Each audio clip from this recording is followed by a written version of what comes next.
जय हिंद साथियों। Exam pass के यूट्यूब चैनल में आपका स्वागत है। आशा करता हूँ आप सभी अच्छे होंगे।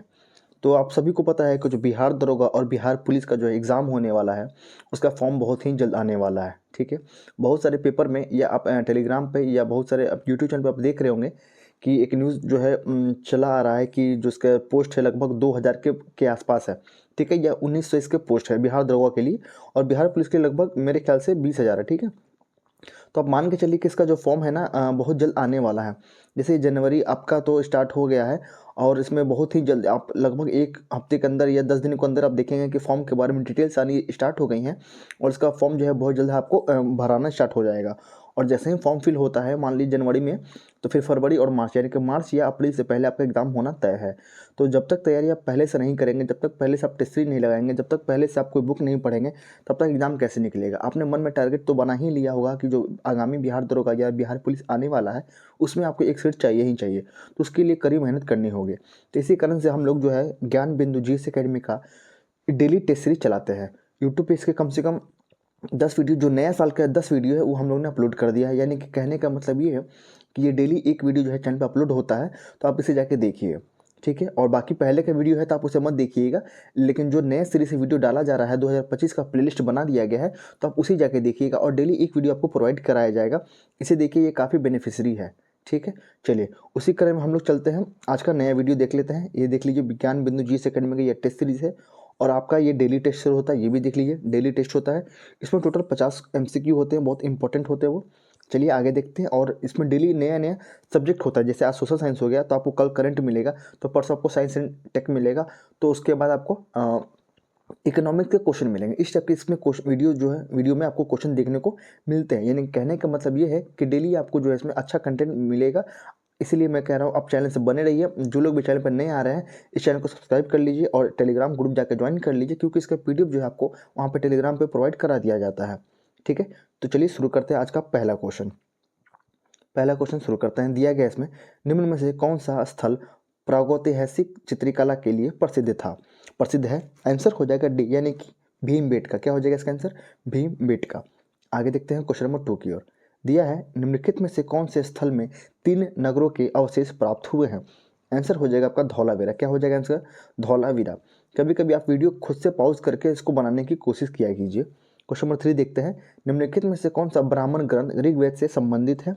तो तीसरा का आंसर हो जाएगा ए, यानी कि ऐत्रेय ब्राह्मण। क्या हो जाएगा आंसर? ऐत्रेय ब्राह्मण। 4 नंबर क्वेश्चन है, प्रथम बौद्ध संगीति के संबंध में कौन सा कथन सत्य है आपको बताना है, नीचे कूट जो दिया गया है उसका प्रयोग करके। इसका आंसर हो जाएगा पहला, और चौथा आपका सही है। क्या है देख लीजिए, आनंद पर्व उपालि द्वारा क्रमशः सुत पीटक एवं विनय पीटक की रचना की गई थी। किसके द्वारा? आनंद पर्व उपालि द्वारा। ठीक है, आगे है, क्या है आगे? इसका उद्देश्य बुद्ध की शिक्षाओं का की शुद्धता को बनाए रखना, बुद्ध की शिक्षा को शुद्धता से बनाए रखना। क्वेश्चन नंबर 5 देखेंगे, पहला ईरानी शासक जिसने भारत के कुछ भागों को अपने अधीन किया था, कौन है वो? आंसर हो जाएगा आपका डेरियस प्रथम। आंसर हो जाएगा डेरियस प्रथम।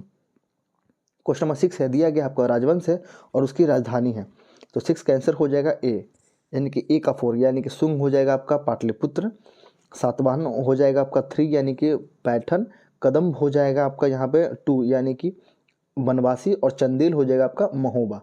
ठीक है, आगे देखते हैं क्वेश्चन नंबर 7। क्वेश्चन नंबर 7 देखते हैं, यहाँ पे दिया है, चित्तौड़ के त्रिभुवन नारायण मंदिर को किसने बनवाया था? 7 का आंसर हो जाएगा सी, यानी कि परमार राजा भोज ने। कौन? परमार राजा भोज ने। क्वेश्चन नंबर 8 है, सुल्तान कुतुबुद्दीन ऐबक की मृत्यु कैसे हुई थी? आंसर हो जाएगा डी, यानी कि चौगन की क्रीड़ा, यानी कि चौगन की क्रीड़ा के दौरान अश्व से गिरने के पश्चात उनकी मृत्यु हो गई थी। क्वेश्चन नंबर 9 देखेंगे, तैमूर के आक्रमण के बाद भारत के किस वंश का राज स्थापित हुआ था? आंसर हो जाएगा बी, यानी कि संयंद वंश। क्या हो जाएगा आंसर? संयंद वंश। क्वेश्चन नंबर 10 है, महाराणा सांगा ने इब्राहिम लोधी को किस युद्ध में परास्त किया था? आंसर हो जाएगा आपका ए, यानी कि खतौली का युद्ध। क्या हो जाएगा? खतौली का युद्ध। क्वेश्चन में 11 देखेंगे, निम्नलिखित में से कौन से युग में सुमिलित नहीं है? तो 11 का आंसर हो जाएगा यहाँ पर सी, यानी कि तुगलकनामा इब्न बतूता। ये आपका गलत दिया गया है, बाकी सही उसे देख लीजिए। क्या सही है? तबकात ए नासरी, यानी कि मिनहाज उस सिराज, ये आपका सही है। तारीख ए फिरोजशाही, यानी कि शम्स ए सिराज, ये भी आपका सही है। और 4 है आपका हुमायूं नामा, यानी कि गुलबदन बेगम, ये भी आपका सही है। सी वाला आपका गलत दिया गया है। क्वेश्चन नंबर 12 देखेंगे, निम्नलिखित में से किस अंग्रेज अधिकारी ने पुर्तगालियों को सॉली यानी कि स्वाली के स्थान पर हराया था? आंसर हो जाएगा आपका थॉमस बेस्ट ने। 30 नंबर क्वेश्चन है, किस वर्ष बंगाल और बिहार में भूमि पर किराएदारों के अधिकारों को बंगाल किराएदारी अधिनियम द्वारा दिया गया था? तो 13 का आंसर हो जाएगा आपका ए। यहाँ देखेंगे इसका आंसर, यहाँ पे हो जाएगा 1885। क्या हो जाएगा आंसर? 1885। क्वेश्चन नंबर 14 है, 19वीं शताब्दी के उत्तरार्ध में नव हिंदूवाद के सर्वश्रेष्ठ प्रतिनिधि कौन थे?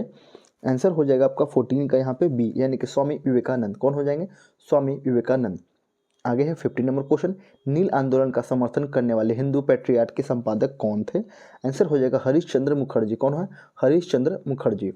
16 नंबर क्वेश्चन है, सर क्रीक विवाद किन दो देशों के मध्य है? 16 का आंसर हो जाएगा यहाँ पे ए। 16 का आंसर हो जाएगा यहाँ पे ए। क्या हो जाएगा? भारत और पाकिस्तान। क्वेश्चन नंबर 17 देखेंगे, शिवालिक शैल समूह के दक्षिण में भाबर क्षेत्र उदाहरण है किसके? तो 17 का यहाँ पे आंसर दिया गया है सी, यानी कि गिरिपाद स्थिति का। ठीक है, आगे देखते हैं। क्वेश्चन नंबर 18 दिया है, कोडाई कनाल किस पहाड़ी में स्थित है? तो 18 का आंसर हो जाएगा सी, यानी कि पालनी में। ठीक है, पालनी में। 19 नंबर क्वेश्चन है, निम्न में से कौन सी नदी रिफ्ट घाटी में अवस्थित है? 19 का आंसर हो जाएगा डी, यानी कि ताप्ती। क्या हो जाएगा आंसर? ताप्ती। क्वेश्चन नंबर 20 है, निम्नलिखित में से किसको रहस्यमयी झील कहा जाता है? तो 20 का आंसर हो जाएगा आपका रूपकुंड झील। कहाँ है आप कमेंट में बताएंगे, रूपकुंड झील। किस नंबर क्वेश्चन है आपका, एंटीलोपो ऑरिक्स और चीरू के बीच क्या अंतर है? आंसर हो जाएगा ए, यानी कि यहाँ पे दिया है ऑरिक्स गर्म और शुष्क क्षेत्रों में रहने वाले अनुकूलित है, जबकि चीरू ठंडे उच्च पर्वतीय घास के मैदान और अर्ध मरुस्थलीय क्षेत्रों में रहने के लिए। सही है, आगे देखते हैं क्वेश्चन नंबर आपका 22। यहाँ देखेंगे क्वेश्चन नंबर 22 दिया है आपका, ट्रिटिकेल निम्न में से किन दो के बीच का संकर यानी कि क्रॉस है? 22 का आंसर हो जाएगा यहाँ पे डी, यानी कि गेहूं और राई का। क्या हो जाएगा आंसर? गेहूं और राई का। 23 है आपका, विटीकल्चर के द्वारा निम्नलिखित में से कौन से कि उत्पादित होता है? 23 का आंसर हो जाएगा यहाँ पर डी, यानी कि अंगूर। क्या हो जाएगा? विटीकल्चर के लिए क्या होता है उपयोग? अंगूर का। आगे देखते हैं 24 नंबर क्वेश्चन, अति विवादित बबली प्रोजेक्ट क्या है? बबली प्रोजेक्ट निम्नलिखित में से किस राज्य में है? तो 24 का आंसर हो जाएगा डी, यानी कि महाराष्ट्र में। क्या हो जाएगा आंसर? महाराष्ट्र में। 25 है, नवग्राम तेल क्षेत्र स्थित है कहाँ पे? तो 25 का आंसर हो जाएगा बी, यानी कि गुजरात में। कहाँ पे हो जाएगा? गुजरात में। 26 नंबर क्वेश्चन है, इनमें से किस शहर को दक्षिण भारत का मैनचेस्टर कहा जाता है? 26 का आंसर हो जाएगा ए, यानी कि कोयम्बटूर को। 27 है, भारत में वायु परिवहन कब प्रारंभ हुआ था? 27 का आंसर हो जाएगा एक, यानी कि 1911 में। कब हुआ था? 1911 में। 28 नंबर क्वेश्चन है, किसी देश के जनसांख्यिकीय लाभांश की घटना किससे संबंधित है? आंसर हो जाएगा आपका 28 का बी, यानी कि श्रमजीवी काल यानी कि कार्यकारी आयु वाली जनसंख्या में वृद्धि से। आगे 29 नंबर क्वेश्चन, निम्नलिखित में से किस राज्य में जनजातीय समूह की पहचान नहीं की गई है? तो 29 इसका आंसर हो जाएगा सी, यानी कि हरियाणा में। यहाँ पे एक भी नहीं है। ठीक है, आगे देखते हैं 30 नंबर क्वेश्चन, और ये आपका लास्ट क्वेश्चन है। इसमें 50 क्वेश्चन आज नहीं दिए गए हैं, टोटल इसमें 30 ही क्वेश्शन है, तो हम लोग वहीं तक देखेंगे। ठीक है, चलिए 30 नंबर क्वेश्चन है, लास्ट क्वेश्चन आपका, किस जनजाति में रसोई घर जिसे लाल बंगाल कहते पाया जाता है? आंसर हो जाएगा बी, यानी कि भुंजिया में। ठीक है, भुंजिया। चलिए, इस टेस्ट में आज 30 ही क्वेश्चन थे। वैसे डेली इसमें 50 क्वेश्चन होते हैं, पर कोई नहीं, जब हम लोग अगला टेस्ट सीरीज देखेंगे उसमें आपको 50 क्वेश्चन मिल जाएगा।